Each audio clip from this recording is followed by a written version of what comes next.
بسم اللہ الرحمن الرحیم۔ سرکار غوث اعظم شیخ عبد القادر جیلانی رحمۃ اللہ علیہ کا فرمان عالی شان ہے، اپنے اعمال کو عمدہ بنا لے، حق تعالیٰ تجھ پر دنیا و آخرت کی سخاوت فرمائے گا۔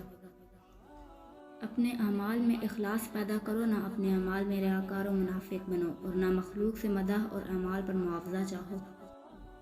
اپنے اور اس کے درمیان سے مخلوق کے واسطوں کو اٹھا دو، کیونکہ تمہارا ان واسطوں کے ساتھ پڑا رہنا ہوس ہی ہوس ہے۔ اپنے ایمان کی کمزوری کے وقت صرف اپنے نفس کی اصلاح میں مشغول رہ، دوسروں کی فکر نہ کر۔ اپنے باطن کو صوف پہنا، اس کے بعد اپنے قلب کو، پھر نفس کو، پھر اپنے بدن کو۔ جب تیرا ایمان قوی ہو جائے تو اپنے اہل و عیال کی طرف اصلاح حال کے لیے توجہ کر، اور اس کے بعد عام مخلوق کی طرف۔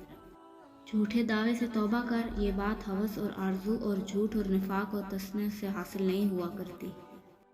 ایمان کے قوی ہونے تک کسب کرنا اور سبب کے ساتھ تعلق رکھنا لازمی ہے۔ اپنے بیدار ہونے کو موت کے بعد کے لیے نہ چھوڑو کہ اس وقت بیدار ہونا تم کو مفید نہ ہوگا۔ اپنے دل سے اللہ عز و جل کی طرف رجوع کر، اللہ سے توبہ کرنے والا اس کی طرف رجوع کرنے والا ہے۔ راز کی نگہداشت میں کوشش کر، جب تک بھی تجھ کو نگہداشت کی طاقت رہے۔ اللہ عز و جل کے سامنے تواضع اختیار کر اور اس کے سامنے جھک جا۔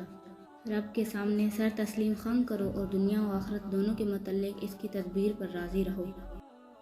وہ ہمیشہ کنگال رہتا ہے جو اپنے کپڑوں سے یہ کام کرتا ہے کہ اپنے دامن سے اور آستینوں سے اپنا منہ پونچھتا ہے، حاجت کے وقت کپڑوں کو پیشاب کے چھینٹوں سے نہیں بچاتا، اور ہر وقت میلے کچیلے کپڑے ملبوس رکھتا ہے۔ اللہ پاک و صاف ہے اور اسے پاک و صاف لوگوں سے زیادہ محبت ہے، کیونکہ طہارت اور پاکیزگی با ایمان لوگوں کو شیوا ہے۔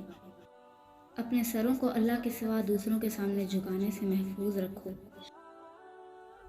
اپنے صاحب ایمان بھائی کی نصیحت قبول کر اور اس کی مخالفت نہ کر کہ وہ تیری وہ حالت دیکھتا ہے جو تو خود نہیں دیکھ سکتا۔